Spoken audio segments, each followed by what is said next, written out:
All right. Hello, everyone. Thank you for joining today's webcast titled ACN Connections. It's a match, connecting the right people to the right job. I'm your host, Ann Williams, and I'm based at SEDL in Austin, Texas, and work on the Vocational Rehabilitation Service Models for Individuals with ASD project. This project is funded by the National Institute on Disability and Rehabilitation Research, or NIDR. Our project identifies effective employment programs for people with autism spectrum disorders, or ASD, and ACN Connections is one of the 3 programs that were identified in 2012. The Autism Center of Nebraska, or ACN, has recently developed its employment department called ACN Connections. In its brief existence, ACN Connections has helped over 41 individuals with ASD find competitive work placements, and this represents a 76% success placement rate, showing that ACN Connections practices are effective. ACN staff and their partners at Nebraska VR will be presenting today. Allow me to introduce them, and then we'll begin. Carrie Bennett is a program director for Nebraska Vocational Rehabilitation. Her primary focus is the development of specialized services and supports to address employment barriers for individuals who experience acquired brain injury and those with ASD. She has over 25 years of experience in vocational rehabilitation and spent 19 years providing direct vocational planning and employment services to a rural caseload in the northern part of the state.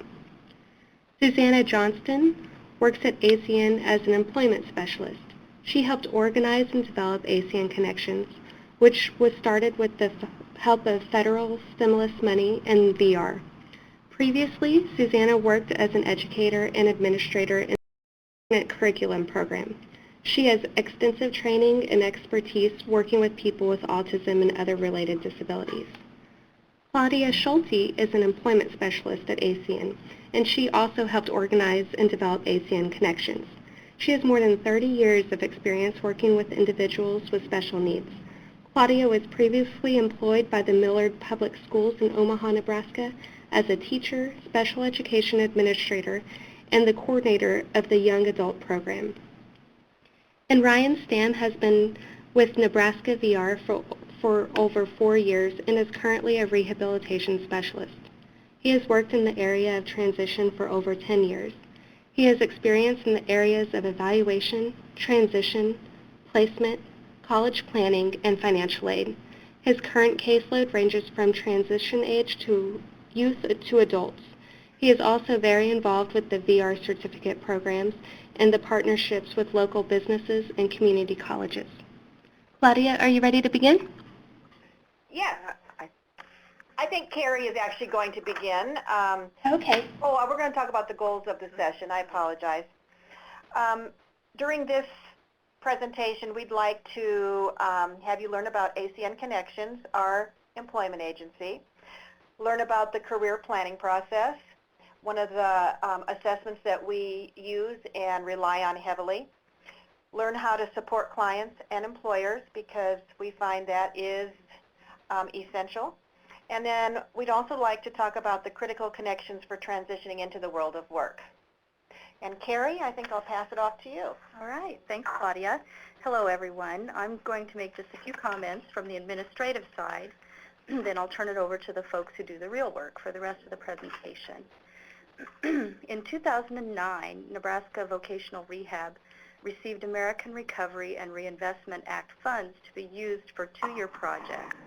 And those projects needed to have the potential to be sustained once ERA funds were expended.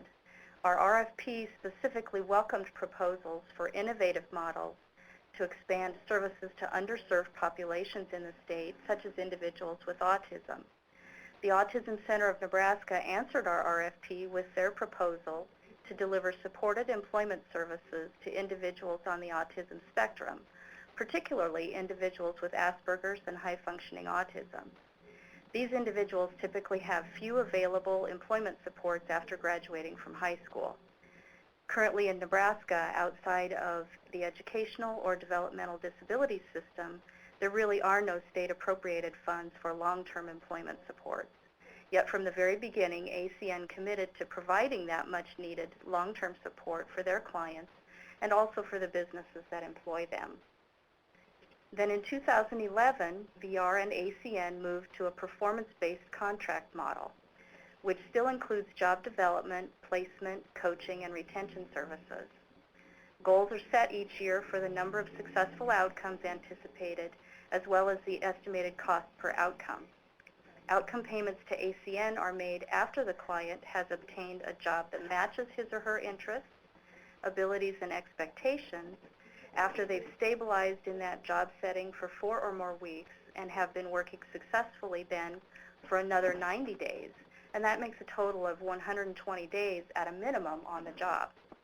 We have found the ACN staff are really particularly skilled in matching employment opportunities with an individual's interest areas and in teaching skills and strategies for successful job retention. They also provide excellent long-term support for the individuals they serve long after VR has completed our services. ACN reports quarterly to VR on hours spent in job development and placement, coaching and retention for each client referred to their program. Performance evaluation criteria have also been developed to review each service delivery partner's annual performance, including ACN. Each partner will be evaluated annually in terms of output and workload, efficiency, and effectiveness. And we believe that evaluating our partners' performance as well as our own on an annual basis will lead to better outcomes for everyone. Nebraska uses a team liaison model in partnering with community-based programs like ACN to provide services to our clients. Each VR team or office chooses a staff person to coordinate and monitor their referrals to the program. Typically, the team liaisons check each client's progress with program staff on at least a monthly basis or perhaps even more often depending on caseload size. Having just one VR staff person to contact and coordinate with makes it much easier for our partners and leaves them more time for direct client services. One of our very best and brightest team liaisons is Ryan Stamm in the Omaha West office, and I'm going to turn the microphone over to him now so he can tell you more about how this model works. Hello everybody, I'm Ryan Stamm with Nebraska VR, and I'll talk a little bit about the referral process from Voc Rehab to the Autism Center of Nebraska. And we start with the VR process begins essentially by declaring the eligibility for the client. We request the medical records to secure the diagnosis for somewhere on the spectrum, on the autism spectrum. Once we have that secured, then we begin the career planning process with the individual, assessing their strengths and abilities, looking at their interests, finding out what they like and what they're good at, and then trying to match those things together. Once we have kind of an idea of the direction that the client would like to pursue, then we begin the referral process to the Autism Center of Nebraska. We have a standard referral form that all the offices in the Omaha area use, so that way the information is the same no matter what office is submitting it. That referral form is sent to the Autism Center of Nebraska, and a meeting is kind of an initial meeting is scheduled with the Autism Center of Nebraska, with the client, with the VR staff. And we have those meetings scheduled on a monthly basis. So in advance, we know the day and the times that the Autism Center of Nebraska will be in the office. So that way, when we meet with the client, we can say, you've been referred to ACN, and this is our scheduled date and time. So that way, they are aware of when that meeting is going to occur. And ACN has always been very gracious and has been able to be flexible and come out at different times if we need as well. But it's nice having that initial meeting, so that way ACN can kind of explain their program to the client, and the client can ask questions and make sure that the Autism Center is a good fit for them as well. The roles of the liaison duties, essentially it's to follow up with the client, the counselor. There may be a number of VR staff that are working with this one client, as well as the Autism Center of Nebraska. And so making sure that kind of everybody is on the same page, that the information is being distributed correctly to everybody. is important. And as Carrie referenced earlier, that single point of contact helps with that. So making sure that the information coming in goes through one person and the information going out goes through the same person. So the information is always consistent. That helps if their staff changes, the process is still the same. So no matter who is in charge of that liaison duty, the process stays the same, so the information is consistent. And really that liaison role becomes kind of the conduit or the baton between the client, the Autism Center of Nebraska, and VR. And so ACN is going to speak to you a little bit about why they are the way they are, what works for them. And to be honest with you, their relationship building, as VR sees it, the relationship that ACN builds with the consumer, with the client, with the employer is absolutely the most critical piece. And so ACN will talk to you a little bit about that. Okay, thanks, Ryan. I'm Susanna, and Claudia and I are going to talk to you about ACN Connections, how it came to be, as Carrie said, was through a grant. And as former educators, Claudia and I had our eyes opened to the world of work, and it was really kind of a nice transition for us coming from the schools and then going to the employment field. So our main task is serving individuals with autism who are high school graduates or older, or actually of employment age. We begin now working with some students that are still in school, but we look at serving the population that really had not had much service before. It was amazing to us that there were so many individuals that were just sitting at home doing nothing after graduating from high school.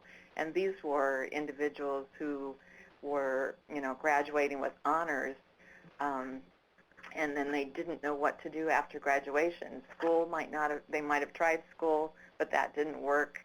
So then they just sat at home and did nothing. And it was very eye-opening to us that this was occurring. So it kind of motivated us to really do a good job at looking what could be done to place these individuals in a job. And it's very rewarding to us to see them blossom once they get a job. I think that's what keeps us going, isn't it, Claudia? I think so. Anyway, a big thing with us is the career planning process, and we are very person-centered focused. We really try to get to know them during this meeting. If you ever come to Omaha and visit our office, you will see posters all over our office. Those giant Post-it note posters, we use them to capture the career plan in summary for each of our individuals that are looking for a job. And it makes it easy for us. I guess this is kind of a former educator thing, but it makes it easy for us to look up and see what their conditions and preferences are for a job and what their strengths are so that we can do a good job match, because that's what we really are trying to do here, is get to know them so that we can be successful in matching them to a job. As part of our service, we do a lot of work in the area of recruitment and retention with employers. Recruitment is critical, making those connections with employers as far as meeting with the HR managers. We have actually made some very good connections by attending job fairs. We met with some recruiters that have been consistently consistent in contacting us as far as seeing if we have anybody available or letting us know when there are job openings. So that is very important, just making that effort to attend those job fairs is good. And then setting some time to meet with the HR managers or calling on the HR managers when you think you have a client with a good job match. One of the things that we had to do when we developed the program was develop our marketing materials. And one of the things that we really wanted to do for employers was just give them a simple form, simple flyers that would emphasize our service and emphasize the fact that this is free, this is customized to meet your needs, this is, a way of giving you good quality employees, because we try to do that good job match piece, and that we are here for the long haul. We are always going to be available for support for the employer as well as the employee. And I think I included that as a handout, so that is one that says ACN Connections Employment Services, and you will see it. I think we also included the one that was we give to families. So when you print them, if you do, one is blue and one is green. The blue one is for employers. And we don't emphasize the disability there. We just try to tell them that we are going to give them people who are good employees, good quality employees, and that are a good job match. And then the retention piece comes in when we continue to work with the employers to make the employees successful. And the employers, we develop relationships with them so that they let us know when there is a concern or a question, or they feel that our client needs more support. So it's really a matter of just developing that relationship. And another piece is the customized job training. We go on site and go through the orientation and training, and we also practice off-site. We've brought individuals in to practice serving. We had one young man who was hired in a retirement home as a server, hadn't had any job experience previous to this, and was very apprehensive.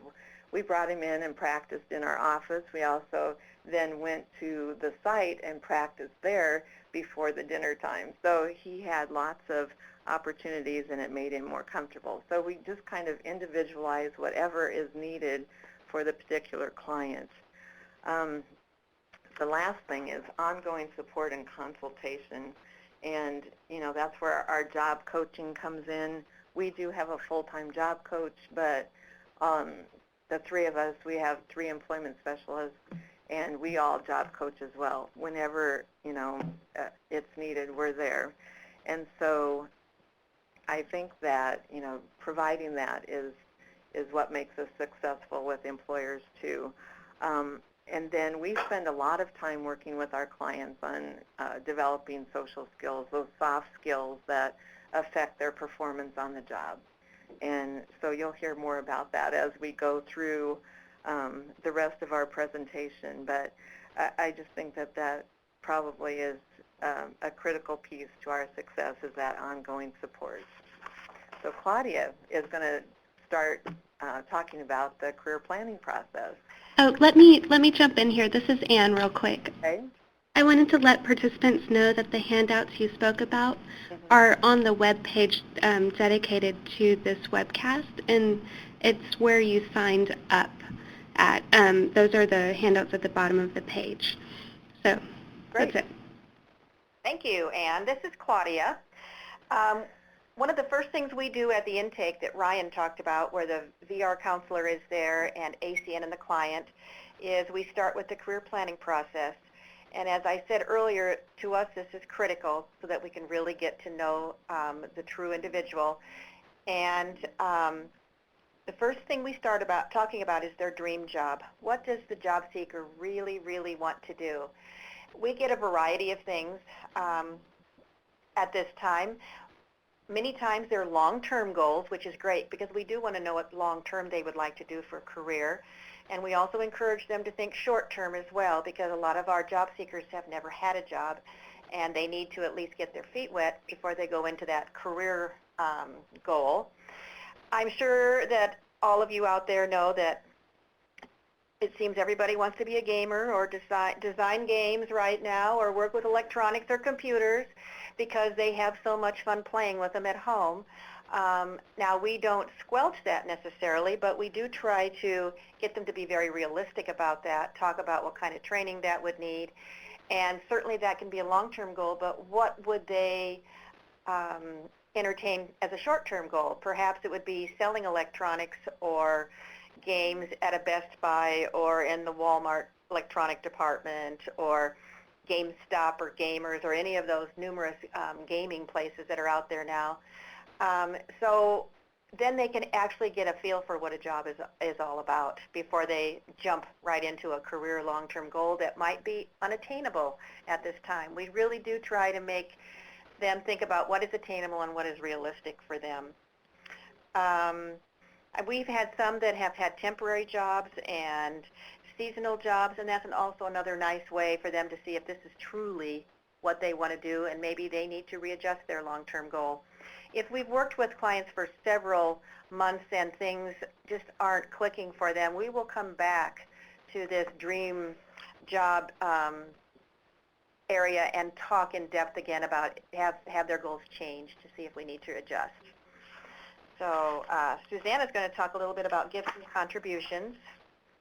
And this is very important as we look at getting to know our individuals, because for them to know that they're in charge of this job hunt, and how important it is for them to acknowledge their strengths is really important here. So we emphasize that as far as getting to know them, highlighting their abilities, you know, really making them think, what do they have to offer to an employer? And so many times we can identify so many things, very detail-oriented most of the time, dependable, punctual, that kind of stuff. Very, you know, individuals who are rule-bound, that is a good thing for a job. You know, if you're a perfectionist, that is also a good thing. If you're very accurate. We have one young man that started with us, and he was just working in a grocery store as a courtesy clerk, but he wanted to work full-time, and so we were able to take his strengths, which are, he was very rule-bound and very much a perfectionist. We took those strengths, put him in a warehouse situation where he was working as a zip sort operator in a large company here, and they just love him there because he is so accurate, and that is what they needed. And he was one that really didn't want a lot of interaction, so it worked out great. But we also look at like hobbies.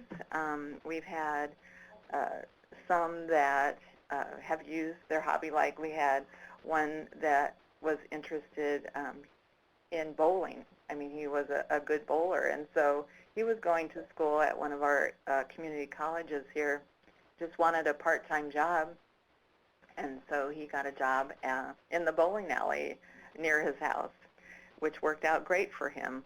We have another young man who is very artistic, and he paints miniatures, and he started his own little website business, but you know, capitalizing on that, and actually he got a job in a miniature store, and so that was nice. But we look at areas of interest and what their hobbies are, and make sure that they can identify their strengths, because that's one area that many times we need to work on, you know, knowing themselves, knowing how to self-advocate, and knowing that they are capable of doing the job. We really look at, you know, what makes them unique and special, and we try to build that rapport with them. I think that so many times other people have directed them, and so we give them the power of the job search, and that has been helpful. But looking at their training, some of our individuals are going to the area community college or our university here, and they just want a part-time job while they're going to school. So if you can even connect what they're going to school for to a job, it's good. We had one young man that was a dishwasher at one of our local hotels, but he was going to the community college for culinary arts, and the chef offered him an opportunity to help do some food prep, just doing the salads and things like that. So if you can, try to encourage that type of thing happening, that's always good. But we look at the coursework and what other kind of training they might have had. We had a young lady who had gone to school for child care and had gotten a child care certificate, and she really wanted to work in a daycare, so we were able to use that. So looking at any experiences that they've had and trying to build on those as far as doing the good job match and getting them a job. Looking at all of the things that they've had through school opportunities in work experience, in transition programs. Some of them have had volunteer opportunities. A few have had jobs, but most of the people that we've worked with, are young individuals that haven't had a job yet. Or there are other individuals that have had jobs for a while but weren't successful because they didn't have the support that they needed. So anyway, that's what we look at as far as gifts and contributions. We just really try to get to know them. This is a critical piece. And the next step is probably one of the most critical, and Claudia is going to talk about that. Conditions and preferences. We can't emphasize it enough. Conditions are non-negotiables. This is something that a job seeker feels strongly about, and as employment specialists, we better be listening to it, because if we don't, and we get them into a situation where they don't want to do something, they will sabotage it, and it will not work. So a condition could be that they absolutely will not clean toilets. Well, then I guess custodial's out of the question there. They absolutely don't want to do any phone work. We had a fine example of that. We didn't realize just how non-negotiable this was. One of our young men wanted to work in a pet store as a grooming assistant, which was great because he loved animals, but we did not realize that part of that, the job duties, that he had to call the owner of the pet to come and pick them up or to make appointments. He hated phone work. That job did not work for him. That's a non-negotiable. So we absolutely have to listen to those conditions. We also have another young man that does not like to work with the public. And so we found him a warehouse kind of job, a stocking job, before store hours. We did have to have him come and feel what it was like for the last hour or so of his shift, because the store opened while he was still there, and he realized that there were very few customers in the store at that time, and he could work with that. But we have to listen to their conditions. Preferences are things that the job seeker would like to have, but they're not necessarily make or break. They would prefer not to work every weekend. They would prefer not to be on the phone. They would prefer not to work in the evenings. But if the right job came along and their interest was there, then that could be something that they would think about and work with you on. So conditions and preferences are essential to job success. It's also very important to find out all of their preferences and conditions in terms of environment and their sensory needs, along with and how they communicate.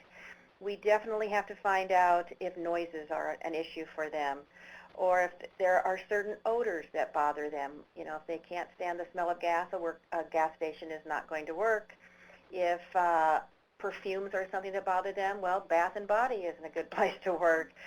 Do they have strong preferences about temperature? They can't stand the cold. They don't like being outside. Do they not want to touch food that other people have already touched? Do they not like working in more of a cluttered environment? We looked into one situation where they'd be working, one client was possibly going to work on a phone, but we found out that the workspace had to be shared by the different shifts. So the early morning shift used the same desk that he would have to use when he came in the afternoon. And that would not work because he could not share a workspace. No one else could touch his things. So we had to really be aware of that. Some of our clients have need for movement. Others like more sedentary jobs. Do they like to work alone? Do they like to work around a lot of people? Is it hard for them to communicate and to understand the culture of the environment? Those are all the things that we look at during our career planning process that we have to respect and honor, because if we don't, it will not be a good outcome. When we think about the different jobs that we have, I think Ann mentioned this in the beginning.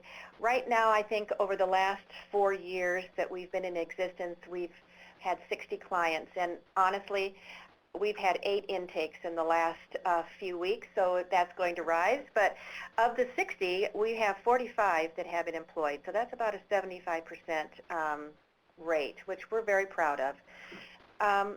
We have about 36 employees that are part-time, and part-time is usually their choice, not ours.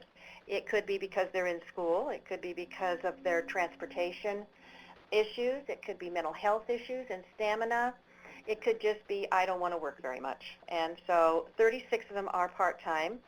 We have 8 of them that are full-time, and several of these are actually career jobs, where they, like First Data is one that we have here in Omaha, and they are full-time with benefits, and this is going to be a job that they will have for many, many years. We have one that has a seasonal type of job, like at Toys R Us. You can imagine how busy that is right now. We've had about 3 right now that are volunteering, and we do enjoy that because volunteering is a great spot for on-the-job assessment, gets them the feel of what a work setting would be like. And we have 16 of them that are actively looking right now. And the reason we feel that that number is still so high is because these clients are the ones that are hard to place because they have very narrow interests. They have many, many conditions that are non-negotiable. So it makes it a little bit harder to find them. Our clients range from age 18 clear up to 61. Some are newly diagnosed. Some have had the diagnosis for a long time. Some are married. Some drive. Some don't. We actually have one who has her doctorate in pharmacology. She's a pharmacist at a retail store here in Omaha. So we have a wide variety of clients, and none of them are the same, and we love working with them all, to be honest with you. So that's kind of an overview. Oh, I wanted to tell you, or did I mention that we have over 10 of them that have been employed for over 1.5 to 2 years, and we feel that is quite an achievement. Yeah. And we have had a few that have had multiple jobs during the past couple years, but we learn a lot from the different jobs that they have.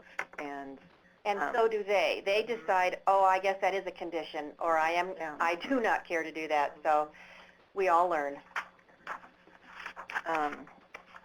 The next slide is job retention, and this is, like I said before, where we spend the majority of our time, really, giving that support to the employer and the employee. So in looking at clients, it's so important to analyze what is happening and look at their behavior. And if you can picture that behavior as the tip of the iceberg, what we're seeing on the surface is a behavior such as, okay, we get a call that there's a concern from an employer because the individual is leaving their work area. Okay, so we need to look at what is happening below the surface. We need to look at the rest of that iceberg to see what is causing that behavior to happen. So we're always analyzing things as far as looking at what characteristic might be driving that behavior or impacting what is happening. So in looking at that leaving area concern, we discovered that it was the summer and he was hot, and the only place that had air conditioning was the bathroom. So he was leaving his work area and going to the bathroom to cool off. So once we discovered that, it was easy to remedy. We he was able to use a little personal fan while he was working because it was hot in the distribution center that he was working at. So another example of this is an individual who was working in a grocery store, and he was a courtesy clerk, and when he wasn't busy, he sat down. And so the HR manager called us and said, I don't know what's going on, but he just is not working. He doesn't want to work. He's sitting down. And when we went in and looked, it was because he didn't know what to do. And he did not know how to ask, and say that, what can I do next? So we gave him a list of things that he can do when they weren't busy, and that solved the problem. So just looking at simple things like that, but it might be obvious to us, but it's not obvious to the employer. And so that's where we then develop strategies that can work with the individuals so that they can be successful on the job. And also, sometimes we have to teach the skills. We have one young man that is working in a grocery store, and so he's working in customer service as a courtesy clerk, and so he bags the groceries. And it's very important to be friendly at this particular store, but he was saying things like, it's nice to see Chinese people shopping here, and making comments like that cake is fattening and things like that, making comments that could be taken in the wrong way. And in fact, the first comment that, to the Chinese people didn't set well, and they went to the manager. So we actually had to, teach him how to filter and think in his head without blurting it out. And we developed a rule card. He's very rule-bound, and so we made a little rule card for him. And when we were job coaching, we could just hold up the finger of which rule it was. And the first rule was no talking, absolutely no talking. But that one was kind of funny to work on, but he continues to struggle at times with that, with the blurting out. So anyway, Working with employers is just as critical as working with the employees, because we find that most employers are very open and want to make it successful for our clients. But what's holding them back is a little fear and just lack of education. They don't know what to expect. So we do a lot of education with the employers and even the coworkers that our clients are working with. We're very visible. If we say we're going to be there to job coach or to assist, we're going to be there, and we're going to make sure that they know we're there. If they can't actually see us, we will send letters following our visit to the employer to say we were there to check on, let's say, Adam, and he was doing the following things very, very well, and we noticed that he needs to work on this one issue, so we're going to continue working on that. And of course, this is an opportunity for us to point out to the employer what a good job our client is doing and kind of train them on what we're looking for and what he should be looking for. We have found that to be very helpful and beneficial. And I think Susanna has mentioned before about follow-through, and we can't stress this enough. In the beginning, we were hearing things from different employers saying, well, yeah, we've had job coaches before, and they say they're going to be here, but then they come once or twice, and we never see them again.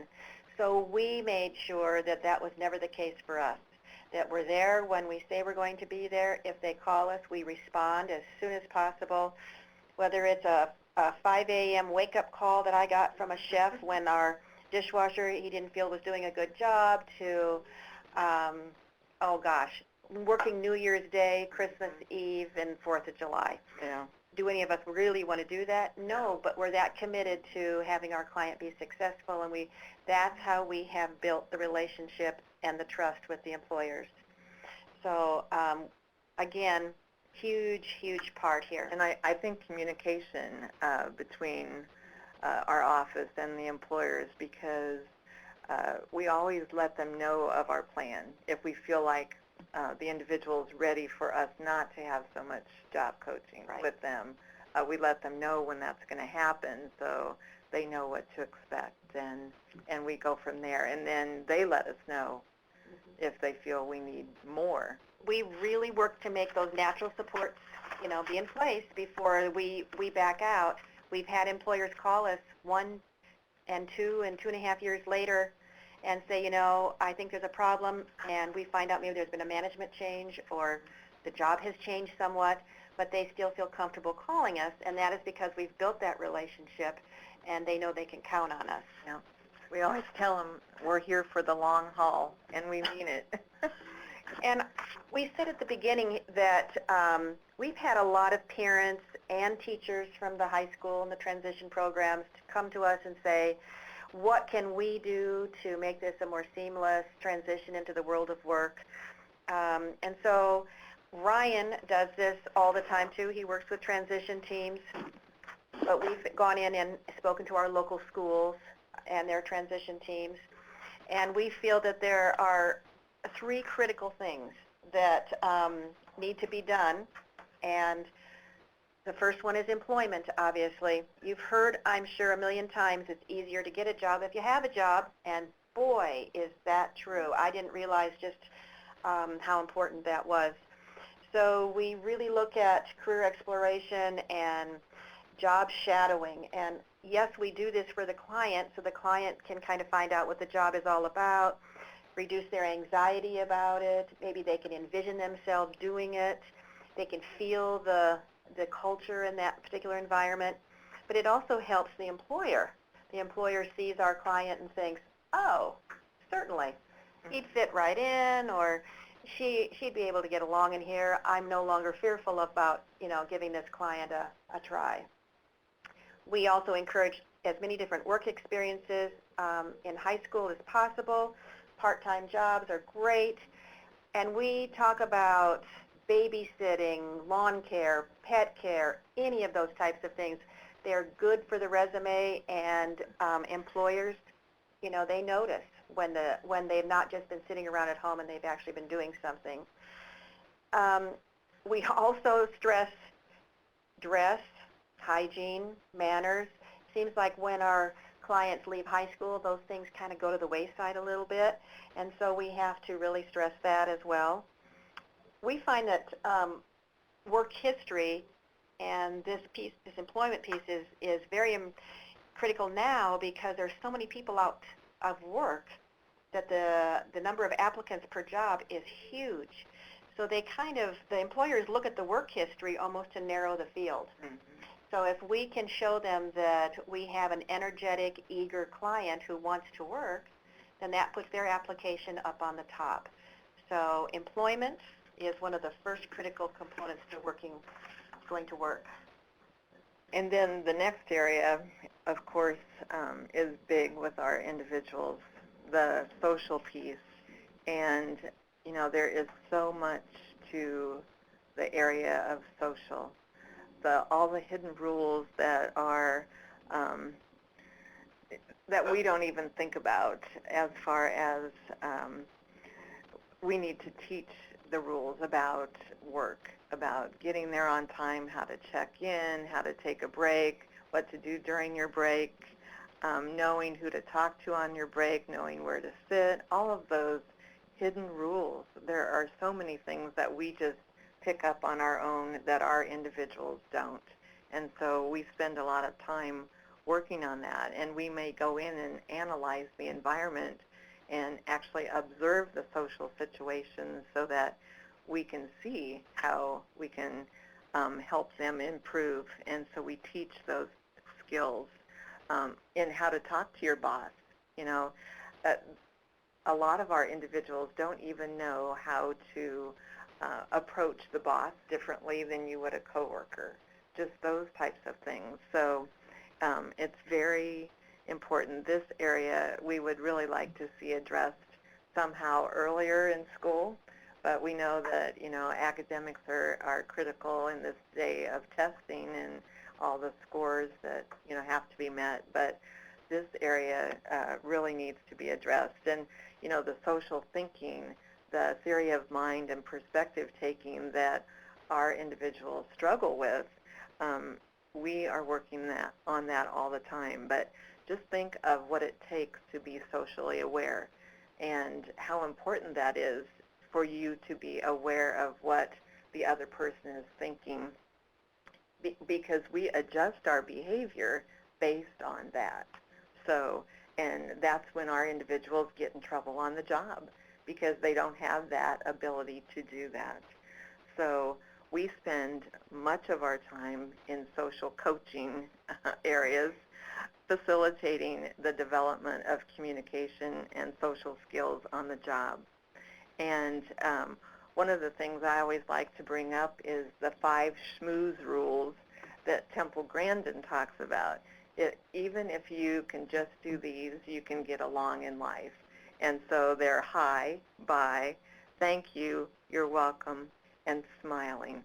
And those 5 things can get you a long way, because so many times our individuals are perceived as aloof or rude because they don't have that social piece. So if they can be taught those 5 schmooze rules, that's a good thing. We also, as part of social coaching, we're working on self-advocacy, knowing how to advocate for themselves, you know, when to advocate for yourself, why they need to, and knowing the appropriate way to advocate. So they may need help in knowing how to ask for help, or ask for time off, or ask for clarification of their tasks, or when is their break time, or who to ask. In retail, there are so many different managers, so it's difficult to know from day to day who is their boss. So we have to clarify that sometimes. We've made visuals that show the relationships, you know, the hierarchy on the job of the different supervisors. But, I mean, all of that is very critical, and we work on those types of things all the time. The strategies we use are basically what we used as educators. The same things that we worked on using, like scripts and social narratives and rule cards and schedules and checklists, doing role playing, all of that still works with our individuals who are older and are very effective. We use them all the time. We work a lot on developing relationships, knowing the levels of relationships, because that is an area that is very difficult and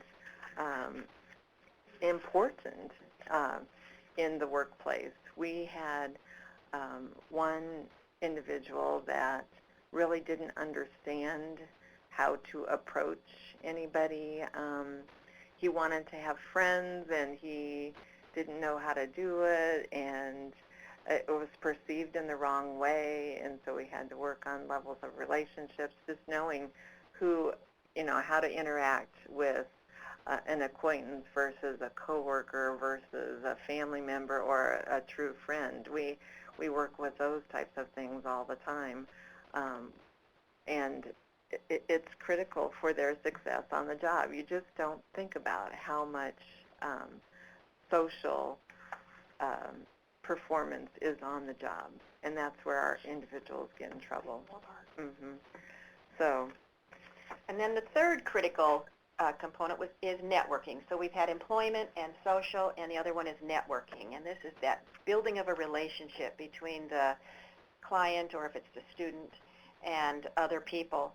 That's why we find out about what their hobbies were and their interests, because in school they may have been involved in organizations or Boy Scouts or church groups or taekwondo or dance or bowling, whatever it may be, because this is the time you're going to want to use those connections and use your networking to tap into to see if any of those people would be willing to give your client a job. And if they already know who they are, it makes it much, much simpler. So of course, we're going to start with the client or the students network and their parents. I mean, you always start with the people closest to you and you work out. Who do I know that works someplace that maybe could help me get a job? Or who do my good friends know that they could put a good word in for me? Again, using those hobbies and interests and organizations and clubs. Perhaps you go to places frequently, like our gamers. You know, I'm sure they hang out at GameStop or some gaming stores. Or we have one young man who's very artistic that hangs out in comic books or those types of stores. They already know them. So if they're there all the time, that's a good connection. We have one young man who loves Starbucks, and he would like to work at Starbucks because he goes there all the time. Well, you know, they know him too. We're hoping that's a good thing. But in other words, you need to be tapping into the people that know you, and starting closer to the client is usually more successful. We have found that, you know, you can find a job about 1% of the time online, 5% of the time using ads, but around 94% of the time it's the networking that is effective. So we also use our networks. You know, you use the client and you use friends and you start working outward. Well, I had a daughter that had a friend that worked at this distribution center we were talking about. I called her. She was our connection, and we had a client that got a job at this distribution center, and he's been there for 2 years now. So we're shameless. We use whatever we can to find a connection. And I know that Susanna's also mentioned job fairs. Certainly we do that. We've made some very nice connections there. We have some professional groups in the area, HR professional groups, and we try to become parts of those. We go and speak to Kiwanis groups and all of those philanthropic organizations. And we do cold calls. I'm not saying those are my favorite and are the most successful, but we definitely do them, and we have gotten some good job placements on that. What we find is that on a cold call, if they usually have a relative or a friend or someone that has had autism, and so they're a little bit more open to listening to us. Yeah, I think that's getting to be more common. Prevalent, yeah. That somebody that you talk to does have a connection to someone with autism. Right. And then we follow it up with really, really good follow-through and retention services, and then we've usually won them over by then. So I guess, why are we successful? Well, I think it's because we're there. I think we've said that a lot now. You've heard us say that. We build relationships with the employers. They trust us. They know that we're going to be there. We respect what they want. If it's not working, then we certainly help our client back out of that position in the best way possible. And they know that we're going to respond no matter what time of day or night it is. We're going to be there for them. I think that's, we're dedicated to whatever it takes. So anyway, I think we have our... And I think we also wanted to mention, too, that disclosure of their disability really depends on the client, what kind of a job it is. We have some clients that we feel we really, with their permission, of course, need to talk to the employer beforehand because the interview will go differently, and so we disclose ahead of time. But we have others, like one of our graduates, our university graduates here, who's doing graphic arts. He doesn't want us to disclose it, and we don't feel that it would be appropriate to disclose it at this time. Same thing with our pharmacist. After they've had the interview, after they've been offered the job, then we can go in and, with the client's permission and with the client there, we can talk about how the disability can be used in a positive way in their job. Yeah. So. Just as a quick follow-up, this is Ryan with Voc Rehab again. Claudia and Susanna had made mention that they are truly shameless, but it's not shameless, they're fearless. They will take on any task, and when she talks about the cold calls, it takes kind of a fearless personality to pick up the phone, make the call, but then even more so to develop the relationship with that person after that initial cold call. to get to the point where that employer then is calling them when there's an issue, because a lot of times the employers are fearful as well, and it just takes somebody with enough kind of moxie or guts to say, you know what, I'm going to give it a shot, and this is how we're going to go. And truly, part of their success is just simply because they're fearless and they can build that relationship to the point where they can educate the employer, they can build the relationship with the client, and then they can maintain that relationship between the client and the employer themselves. All right. All right. Well, thank you all for your presentation today and for taking time out of your schedules to get this presentation up and going. We really appreciate that. We did have a few questions that were submitted when people registered, and it seems like you guys addressed all of those questions in the presentation. However, I'd like to let the participants know that if they'd like, they may email me, Ann Williams, at ann.williams@sedl.org, and I'll make sure those questions get to you, and then we'll post them for all the participants to see. Okay. Also, I'd like to thank all of you who joined the webcast today and to encourage you to fill out the evaluation form. I'll email that to you, and it is also at the bottom of the web page dedicated to this webcast. And you'll need to fill out the evaluation to receive your 1 hour of CRCC CEU credit. And finally, I'd like to thank NIDR that provided the funding for this webcast. And once again, on behalf of our presenters and of myself and the rest of the VR Autism staff here at SEDL, thank you and have a good day.